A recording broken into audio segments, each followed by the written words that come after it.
그들이 이 말씀을 듣고 있을 때 비유를 더하여 말씀하시니 이는 자기가 예루살렘에 가까이 오셨고 그들은 하나님의 나라가 당장에 나타날 줄을 생각함이더라. 이르시되 어떤 귀인이 왕위를 받아 가지고 오려고 먼 나라로 갈 때에 그 종 열을 불러 은과 열 문화를 주며 이르되 내가 돌아올 때까지 장사라 하니라. 그런데 그 백성이 그를 미워하여 사자를 뒤로 보내어 이르되 우리는 이 사람이 우리의 왕됨을 원치 아니하나이다 하였더라. 귀인이 왕위를 받아 가지고 돌아와서 은화를 준 종들이 각각 어떻게 장사했는지를 알고자 하여 그들을 부르니 첫째가 나와 이르되 주인이여 당신의 한 문화로 열 문화를 남겼나이다. 주인이 이르되 잘하였도다 착한 종이여 내가 지극히 작은 것에 충성하였으니 열 고을 권세를 차지하라 하고. 아멘. 자리에 앉으시기 바랍니다. 오늘 제가 읽은 이 말씀은 늘 저에게 도전이 되고 경고가 되는 말씀입니다. 왜냐하면 목회하면서 제가 하나님 앞에서 꿈꾸는 하나의 목적이 있다면 그것은 17절의 말씀인데 그 17절의 말씀이 주인이 이르되 잘하였다 착하고 충성된 종이요 내가 지극히 작은 것에 충성하였으니 열 고을의 권세를 차지하라 하고. 마태복음 25장에도 나와 있고 누가복음에도 나와 있는 말씀인데요. 제가 갖고 있는 꿈꾸는 하나의 목표는 바로 이것뿐입니다.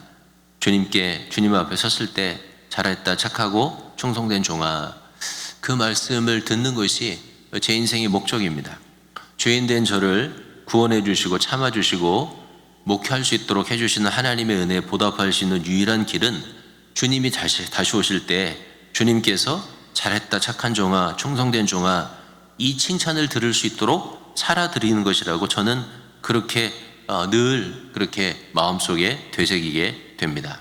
어떻게 이런 칭찬을 주님께 들을 수 있을는지 오늘 본문 말씀을 살펴보면서 여러분과 나누기를 원합니다. 먼저 오늘 본문을 읽으면서 우리가 이해하는 것은 너무 간단히 눈에 보이는 대로 본문을 읽으면 안 된다는 것입니다. 그것은 주님의 비유인 본문의 말씀, 내가 열심히 일했으니 또는 많이 일했으니 또는 이윤을 다른 사람보다 더 많이 남겼으니 착하고 충성된 종아 이렇게 말씀하신 것은 아니라는 것을 우리가 이해해야 된다는 것입니다. 착하고 충성된 것은 많이 일한 것이나 열심히 일한 것에 대한 칭찬은 아니라는 것이죠. 물론 열심히 그리고 많은 일을 하는 것을 주님이 책망하신다 그런 말은 아닙니다. 왜냐하면 주님의 말씀은 그 차원을 넘어선다는 것이지 그게 잘못됐다는 말이 아니죠. 열심히 하고 많이 하는 것도 귀한 일입니다. 그리고 열심히 하고 많이 하는 일들이 있어야 하나님의 교회는 설 수 있게 됩니다. 그러나 주님의 이 말씀은 더 깊은 영적인 부분을 주님이 말씀하고 계시다는 것을 아는 것이 굉장히 중요한 것이죠. 주님이 말씀하신 착하고 충성된 종은 어떤 면에서 착하고 충성된 종일까요? 어떤 면에서 이런 칭찬을 받았을까요? 그리고 오늘 설교의 제목대로 이렇게 살아가는 이 종들의 마음에는 과연 기쁨이 있었을까? 이런 질문들을 가지고 한번 오늘 본문 말씀을 이해해 보시게 되기를 바랍니다. 먼저 오늘 우리가 주목해야 되는 것은 문화의 이야기가 나오기 전에 나오는 이야기들을 일렬선상에서 좀 봐야 됩니다. 18장 이후의 이야기를 쭉 들어보면 제일 먼저 제목만 좀 나열해 보면 무슨 얘기가 나오냐면 과부와 불의한 재판관의 이야기가 나오고요. 그 다음에 바리새인과 세리의 기도 이야기가 나오고요. 예수님께 나오는 어린이들에 대한 이야기가 나오고 우리가 잘 아는 부자 청년, 이 누가복음에는 부자 관원이라고 되어 있는데요. 부자 관원의 이야기가 나옵니다. 그리고 나서 여리고의 맹인 이야기가 나오고 다시 삭개오의 이야기가 전개됩니다. 그리고 나서 문화의 비유가 나오죠. 자, 이렇게 말씀드린 이 이야기들은 여러분이 대부분 다 아는 이야기들입니다. 그 이야기들을 쭉 한눈에 나열해놓고 문화의 이야기까지 한번 생각을 해보십시오. 깜짝 놀라게 되는 것은 뭐냐면 이 이야기들 가운데는 예수님께 칭찬받은 사람이 있고 예수님께 꾸지람 받은 사람이 있는 거죠. 예수님이 물리친 사람이 있고 예수님이 환영한 사람들이 있는 거예요. 그런데 예수님께 꾸지람을 받았던 사람, 즉 바리새인과 부자 청년은 다른 여타의 사람들과 비교하면 훨씬 더 종교적인 활동을 많이 했던 사람들이라는 거예요. 그 사람들은 어려서부터 율법을 공부했습니다. 어려서부터 하나님의 계명을 지켰습니다. 날마다 기도하는 시간이 정해져 있었고요. 다른 사람을 토색하거나 불의한 일을 저지르지 않았고요. 간음하지도 않았고요. 11조도 정확하게 하나님 앞에 드렸고요. 뿐만 아니고 일주일에 2번씩 금식하는 신앙생활을 했던 사람들입니다. 그런데 그런 사람들을 예수님이 배척하세요. 그리고 그런 사람들을 야단치세요. 한번 생각해 보세요. 우리 교회에서 이런 사람이 있다고 생각해 보세요. 일주일에 2번씩 꼬박꼬박 금식하고 말이죠. 기도에 열심히 참석하고 성경 공부 열심히 하고 그 다음에 또 11조 정확하게 드리고, 그러면 교회에서는 어떻게 될까요? 교회에서는 굉장한 리더로 인정받겠죠. 그런데 주님은 종교적인 열심을 가지고 어려서부터 많은 신앙생활을 했던 바리새인들은 불의하다고 말씀하십니다. 그리고 부자 청년은 하나님의 나라에 들어가기 어렵다고 하세요. 오히려 종교적인 열심이나 많은 일을 하지 못했던 사람들, 즉 세리, 과부, 맹인 이런 사람들을 예수님이 인정하시고 그런 사람들을 받아들이세요. 그게 문화의 이야기의 배경이에요. 그렇다면 예수님께서 한 문화의 비유를 말씀하실 때 작은 것에 충성했다고 하신 그 충성은 결국은 신앙의 활동에 대한 충성은 아니라는 거예요. 성경 공부나 기도에 열심히 참석한 것이나 정확한 11조를 드린 것에 대한 충성은 아니라는 거예요. 다시 말씀드리지만 이게 필요 없다는 게 아니에요. 이건 다 필요합니다. 예수님도 필요하다고 말씀하셨습니다. 버리지 말라고 말씀하셨습니다. 그리고 이런 모습이 없다면 교회는 세워져 갈 수가 없습니다. 그래서 하나님이 세우신, 주님이 세우신 교회를 세워가기 위해서 이런 활동은 너무나 필요합니다. 그러나 착하고 충성됨이라고 하는 것은 신앙의 어떤 행위를 하는 그 행위에 대한 착하고 충성됨은 아니라는 것을 알아야 된다는 거예요.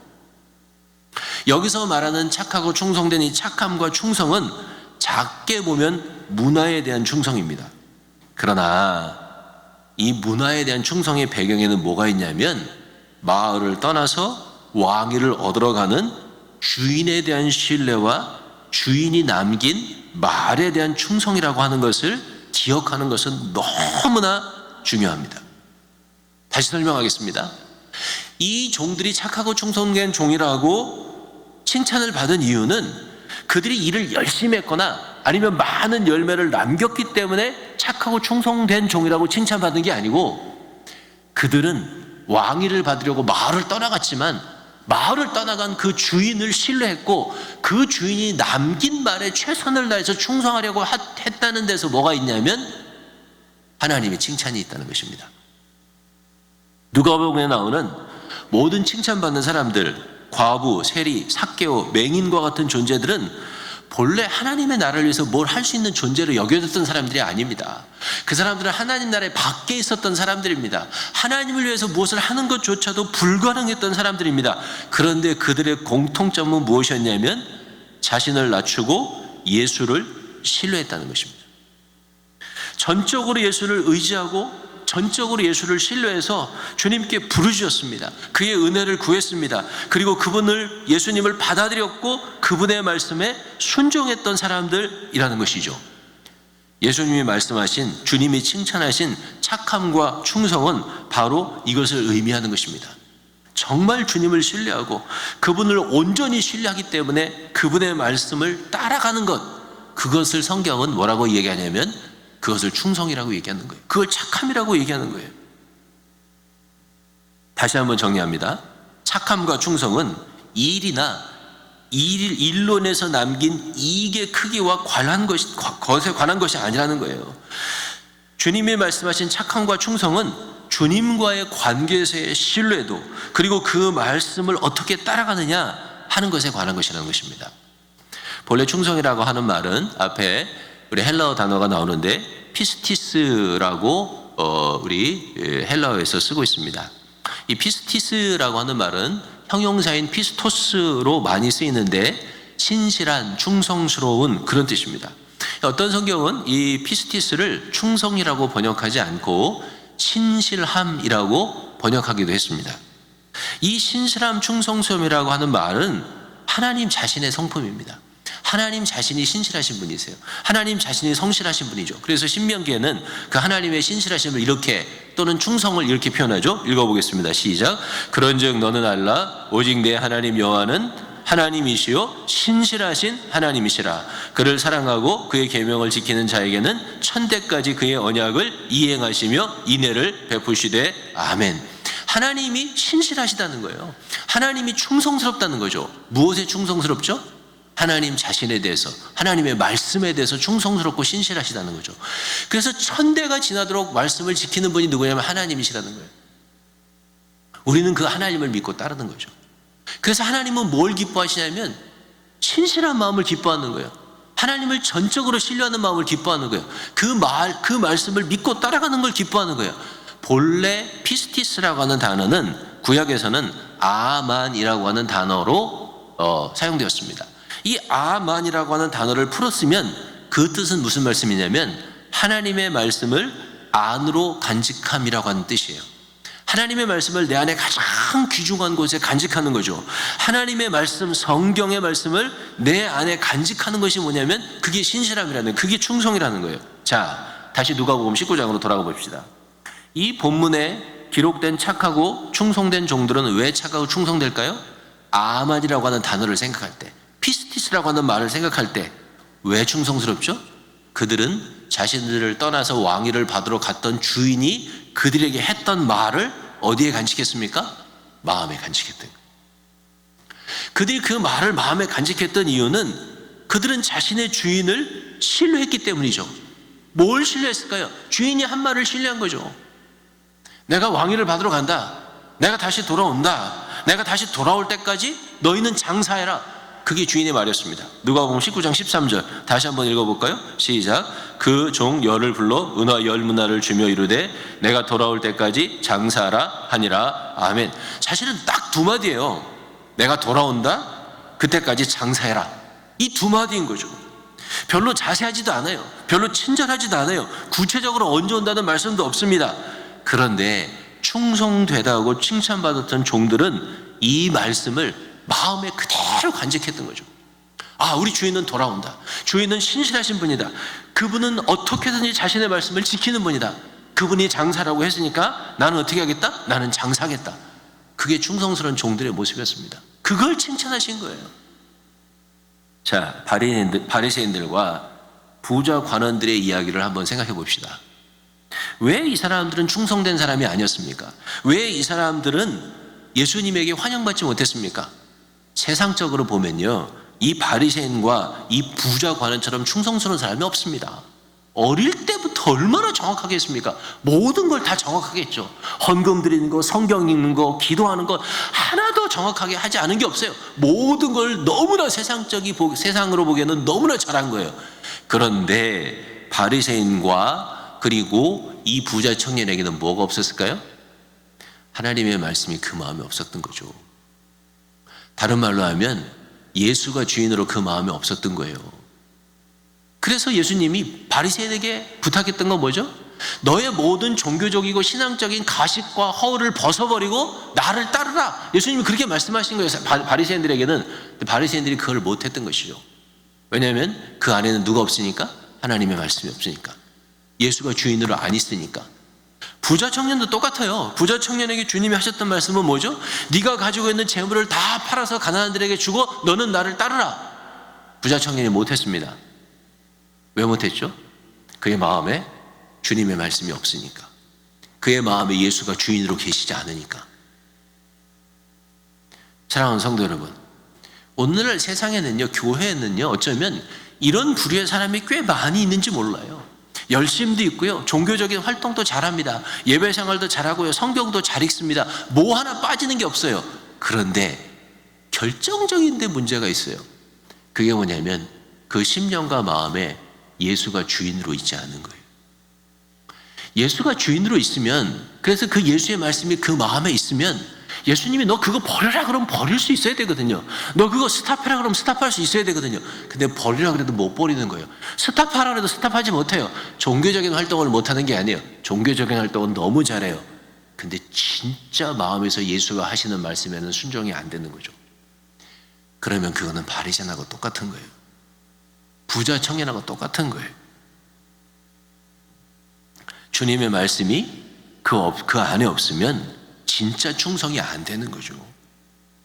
12절을 읽어봅시다. 시작.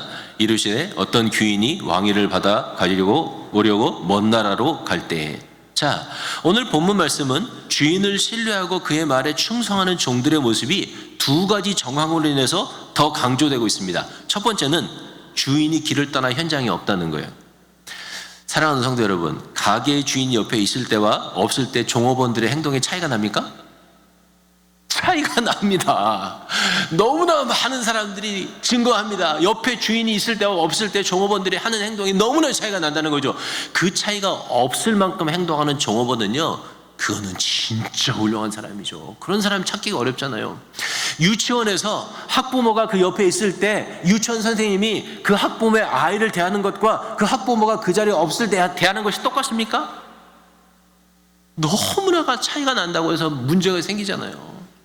부모가 옆에 있을 때는 막 사랑한다고 머리를 쓰다듬고 끈 안아주고 그러는데 부모가 없으면 갖다가 주워받고 그래서 문제가 생기잖아요. 그런데 이런 모습은, 이런 불성실함은 신앙생활에도 그대로 직결됩니다. 사람이 하나님에 대한 신뢰를 지키기 어려운 가장 어려운 이유 중에 하나가 뭔지 아십니까? 주님이 눈에 안 보인다는. 주님이 눈에 보이면 제가 생각할 때 성도들은 지금보다 100배는 더 신앙생활을 잘할 거예요. 근데 주님이 눈에 안 보이는 거예요. 마치 모세가 하나님의 계명을 가지기로 가기 위해서 시내산에 올라갔을 때랑 똑같아요. 하나님과 모세가 40일 동안 안 보이는 거예요. 그랬더니 백성들은 어떻게 하죠? 눈에 보이는 우상을 만들어 놓습니다. 그리고 그 우상에게 어떻게 하죠? 우상에게 절하죠. 이 말씀을 조금 더 확대하면 하나님께서 우리의 기도를 들으시지 않는 것 같을 때, 예를 들면 욥이 이유 없이 고난을 당할 때, 하나님을 사랑하고 따랐던 다윗이 사울의 칼에 쫓길 때, 아브라함이 하나님의 말씀을 따라 가나안에 갔는데 기근이 임했을 때, 그런 때가 어떤 때죠? 하나님이 안 느껴지는 때죠. 하나님이 안 보이는 때예요. 그러나 그렇게 느껴지는 순간이 사실은 진짜 하나님을 향해서 신뢰를 보일 수 있는 시간이 되는 거죠. 두 번째 정황은 그 땅에 사는 백성들이 종들의 주인이 왕 되는 것을 원하지 않았다는 것입니다. 그게 이 종들이 더 하나님 앞에 신뢰를 보낼 수 있는 환경을 만들었다는 거예요. 누가복음 19장 14절을 다시 한번 읽어보겠습니다. 시작. 사자를 뒤로 보내어 이르되 우리는 이 사람이 우리의 왕됨을 원하지 아니하이나이다 하였더라. 자, 지금 주인이 없이 뒤에 남겨진 종들은 자신의 주인을 결코 좋아하지 않는 나라에 살아가고 있습니다. 자신의 주인이 왕 되는 것을 원하지 않는 백성들 가운데서 이들은 자신에게 맡겨진 한 문화로 장사를 해야만 하는 형편입니다.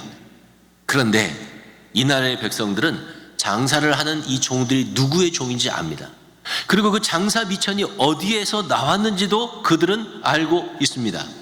그러므로 이 종들이 장사해야 하는 환경은 너무나 척박한 것이죠. 그러니 이런 상황에서 주인의 말을 따라서 장사를 시작한다고 하는 것은 인간적으로 생각하면 자연스러운 것은 아닙니다. 내가 이런 형편에서 주인이 원하는 대로 장사를 시작했다가 괜히 망해먹는 거 아니야? 백성들한테 오히려 이 두들겨 맞거나 문제가 생기는 건 아니야? 조금도 수익을 남기지 못하고 이 주어진 한 문화조차 털어먹을 가능성이 너무나 많아. 이런 생각을요 얼마든지 할 수 있는 환경이었던 것이죠. 그러나 이런 상황에서도 주인의 명령에 충성을 다하는 그 종들의 순종을 어떻게 해요? 막지는 못했던 것이죠. 그들은 주인의 말을 신뢰했습니다. 그 말이 그의 마음에 있었죠. 세상은 분명히 어렵습니다. 그러나 그들은 어떻게 하죠? 충성하는 거죠. 그래서 그들의 충성이 더 빛나는 것입니다.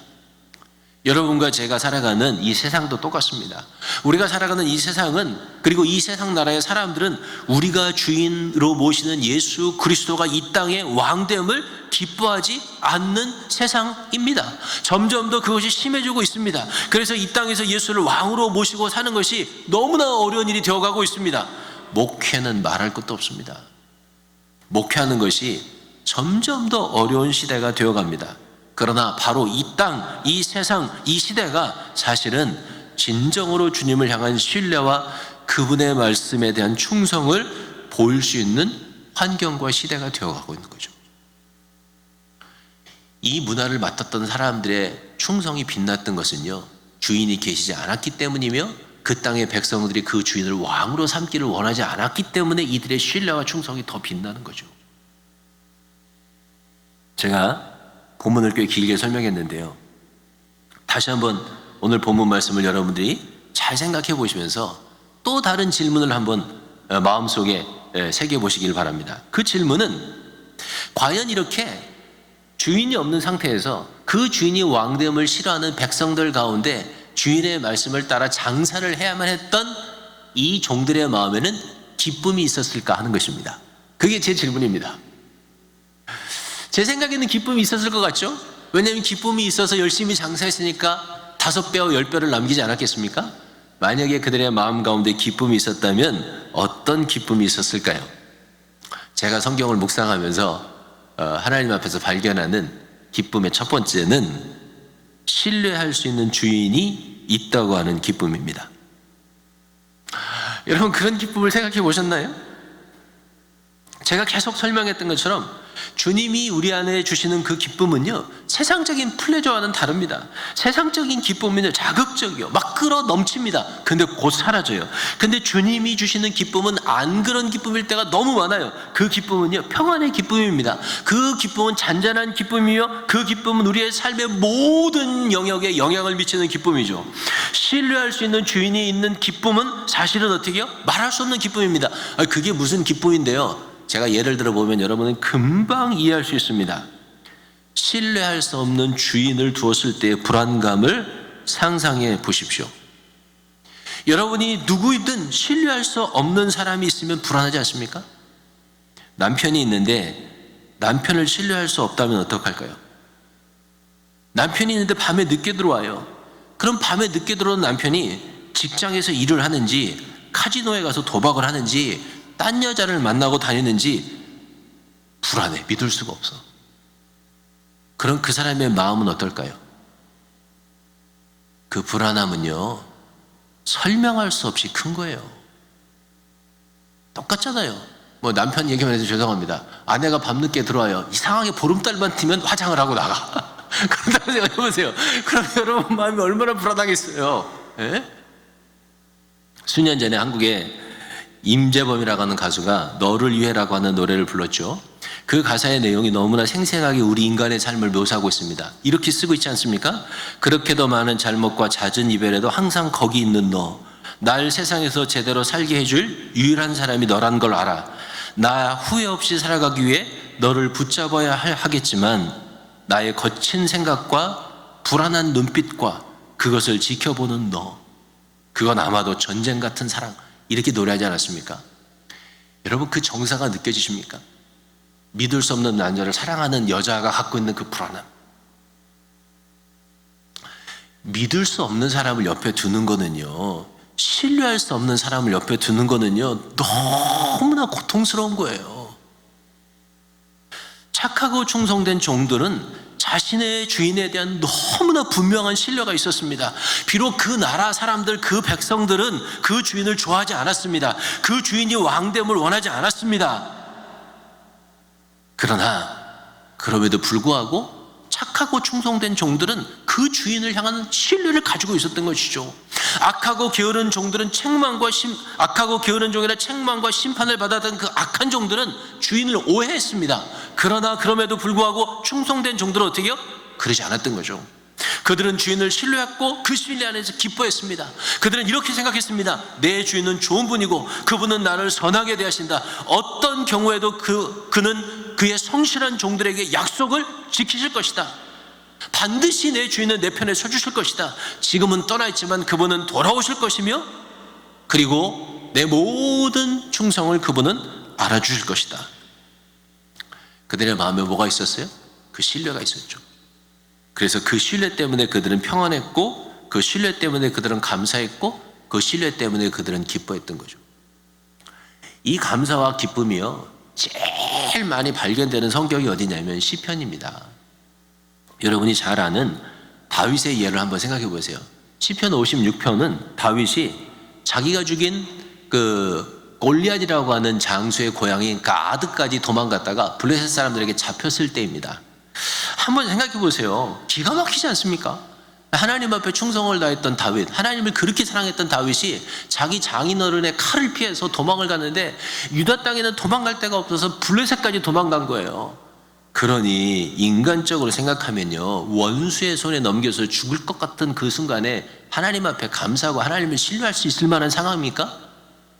근데 다윗은 하나님을 신뢰합니다. 그래서 시편 56편에 이렇게 노래하죠.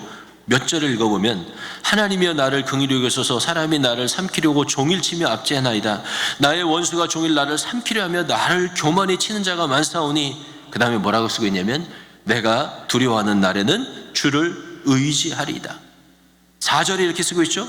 내가 하나님을 의지하고 그 말씀을 찬송하올지라. 내가 하나님을 의지하였은즉 두려워하지 아니하리니 혈육이 있는 사람이 내게 어찌하리이까. 하나님을 신뢰하는 거죠. 그 상황에서도 하나님을 신뢰해요. 그리고 하나님을 찬양하죠.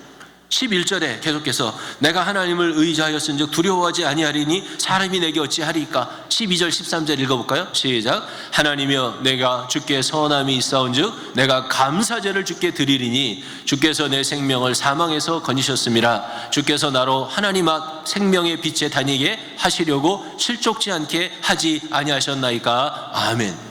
감사제를 드리는 거죠. 하나님을 전적으로 의지하는 거죠. 하나님이 나를 이미 건지셨습니다. 그 고통 가운데서 하나님이 건지셨다고 고백하는 것입니다. 그리고 나로 하여금 생명의 빛에 다니려고 실족하지 않게 하실 것이라고 하나님 앞에 확신하는 것이죠. 사랑하는 성도 여러분, 보이십니까? 느껴지십니까?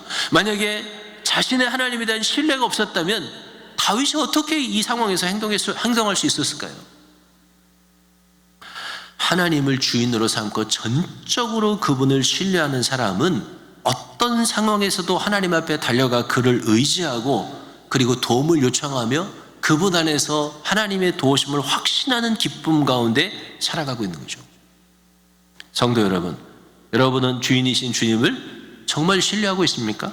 어떤 일이 닥쳐도 주님께서 보고 계시고 알고 계시고 지켜주실 것이며 그 믿는 믿음의 끈을 결단코 놓지 않는 자들을 구원해 주시고 모든 것을 합력하여 선을 이루어 주실 것을 여러분은 신뢰하시고 확신하십니까? 그렇게 신뢰하신다면 아멘 하시기 바랍니다. 만약에 여러분이 그 신뢰가 있다고 아멘 하셨다면 하나님 앞에 여러분의 삶을 100% 굴복하세요. 100% 여러분의 삶을 하나님 앞에 드리세요. 모든 여러분의 삶의 영역에서 하나님을 영화롭게 하도록 힘써 보세요. 우리가 하나님을 전적으로 신뢰한다면 어떻게 그렇게 하지 못할 수가 있겠습니까? 하나님을 신뢰하는 기쁨이 어떤 것인지를 경험하게 되는 거죠. 두 번째, 이 종들이 가졌던 기쁨은 주님께서 책임져 주시는 기쁨입니다. 충성된 종의 두 번째 기쁨은 나는 충성하기만 하면 책임은 주님이 져주신다. 그 믿음이 있었던 것이죠. 충성하기만 한다는 말은 주인을 신뢰하고 그 말씀을 따르기만 하면 주님이 책임지신다는 거예요. 성경에 주님이 누가복음 18장 19장에 어떻게 책임지셨습니까? 과부의 기도는 응답되게 하셨습니다. 맹인의 눈은 뜨게 하여 주셨습니다.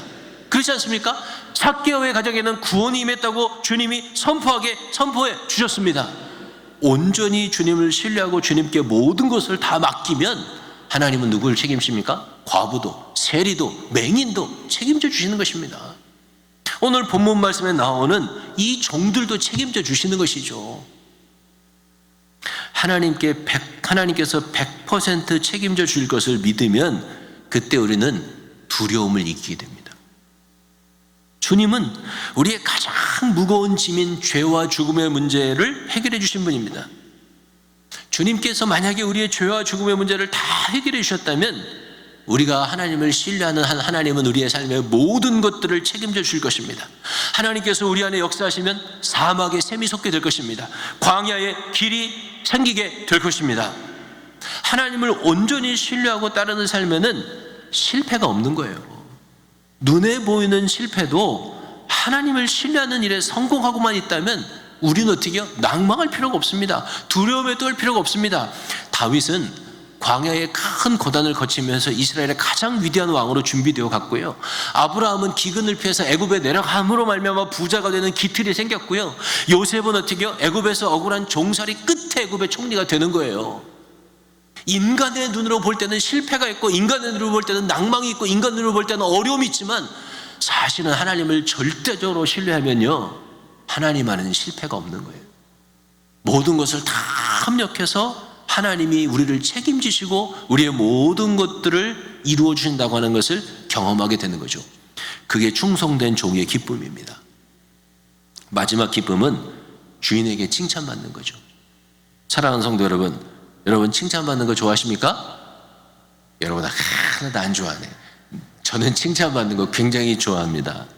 지난주에 저희 집에 1층 수리를 다 마쳤습니다. DIY라고 그러죠. Do it yourself. 요새는 유튜브를 선생님 삼아서 사람들이 다 집수리 이런 걸 자기가 하죠. 저도 2달 넘는 동안에 천천히 했습니다. 다 완성이 됐어요. 비전문가가 한 일이니까 뭐 허점투성입니다.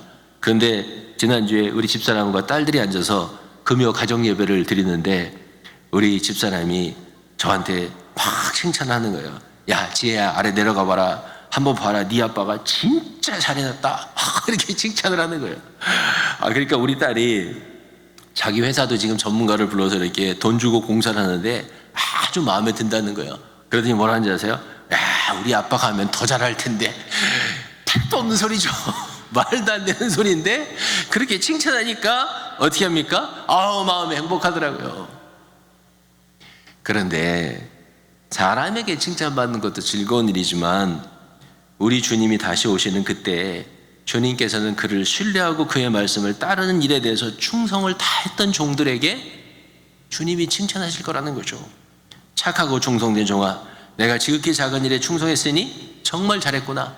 큰 고를 다스려라. 그렇게 칭찬하실 날이 그리워집니다. 그리고 그렇게 칭찬하실 그 칭찬을 받기 위해서 남은 날들을 최선을 다해서 달려가야 되겠다고 다짐하게 됩니다. 자, 간단히 2가지만 정리하고 이제 마치려고 하는데, 하나는 이 본문에 나오는 주인이 장사하라 그러고 갔는데 도대체 오늘 우리들에게 장사는 뭘까 하는 거죠. 성경을 읽어라 그런 것도 아니고요, 기도를 열심히 해라 그런 것도 아니고요, 장사라 그랬죠. 마지막으로 남기고 간 말씀입니다. 오늘 본문 말씀은요, 우리의 삶하고 너무 직결돼요. 왜냐하면 주님도 하나님 나라로 가셨죠. 다시 오신다고 말씀하고 가셨습니다. 다시 오실 그때는 온 우주와 만물을 다스리는 왕으로 다시 오실 것이라고 말씀하고 가신 거예요. 똑같아요. 세상은 그분이 왕 되는 걸 원하지 않는 세상에 살아갑니다. 장사라고 하시고 남기고 가신 우리에게 남기신 말씀은 뭐죠? 복음입니다. 예루살렘과 온 유대와 사마리아와 땅끝까지 가서 내 증인이 되라.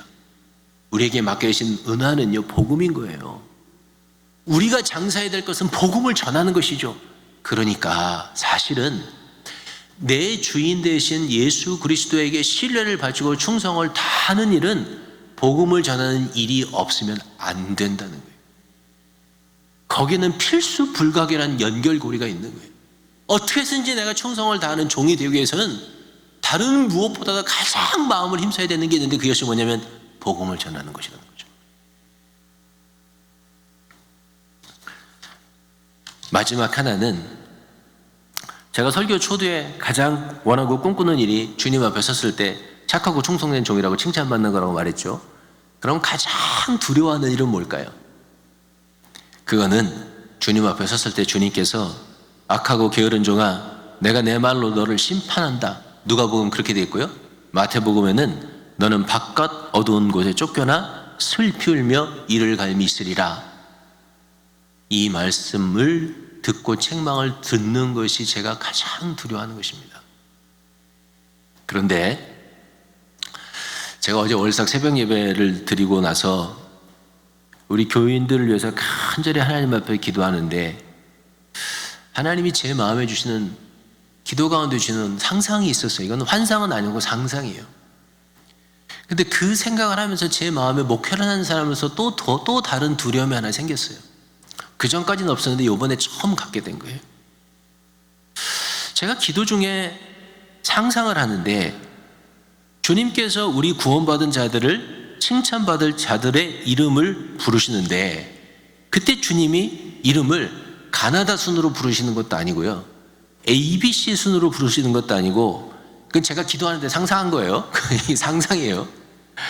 그런데 제 기도하는데 주님이 교회별로 부르시지 않을까, 그런 상상을 하게 되는 거예요. 주님께서 큰 나팔 소리와 함께 다솜교회에 충성된 일꾼들은 다 앞으로 나오라, 그렇게 큰 소리로 부르실 때 수없이 많은 구원받은 사람들이 다 줄을 서 있다가 다솜교회 교인들이 한 발 앞으로 탁 나오는데, 제가 앞으로 탁 나와서 우리 성도들의 손을 다 잡았는데, 그때 마음에 갑자기 두려움이 생겼습니다. 하나님, 내가 옆을 봤는데